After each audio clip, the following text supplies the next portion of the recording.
Pressure പമ്പിൽ ഒളിപ്പിച്ചു കടത്താൻ ശ്രമിച്ച 625 ഗ്രാം സ്വർണം പിടികൂടി. നെടുമ്പാശ്ശേരി വിമാനത്താവളത്തിൽ നിന്നാണ് DRI സ്വർണം പിടികൂടിയത്. യാത്രക്കാർ സംഘം ചേർന്ന് സ്വർണം കടത്തുന്നുവെന്ന വിവരത്തെ തുടർന്നായിരുന്നു പരിശോധന. എന്നാൽ സ്വർണം കടത്തിയത് ആരെന്ന് ഇതുവരെ മനസ്സിലായിട്ടില്ല.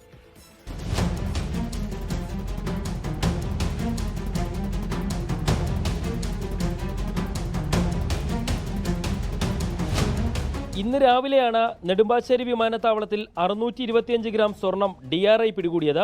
റാസൽ ഖൈമയിൽ നിന്നും എത്തിയ ഇൻഡിഗോ വിമാനത്തിന്റെ ശുചിമുറിയിലാണ് സ്വർണം ഒളിപ്പിച്ചിരുന്നത്. യാത്രക്കാർ സംഘം ചേർന്ന് സ്വർണം കടത്തുന്നുവെന്ന വിവരത്തിന്റെ അടിസ്ഥാനത്തിലാണ് വിമാനത്തിൽ പരിശോധന നടന്നത്. സ്വർണം കൊണ്ടുവന്നത് ആരാണ് എന്ന് കണ്ടെത്താൻ വിമാനത്തിലെത്തിയ 181 യാത്രക്കാരെയും കേന്ദ്രീകരിച്ച് അന്വേഷണം ആരംഭിച്ചു. പ്രഷർ പമ്പിൽ ഒളിപ്പിച്ച നിലയിലായിരുന്നു സ്വർണം സൂക്ഷിച്ചിരുന്നത്. പിടികൂടിയ സ്വർണം കണ്ടുകെട്ടിയതായും ഉദ്യോഗസ്ഥർ അറിയിച്ചു. ശ്യാംകുമാർ, 24 കൊച്ചി.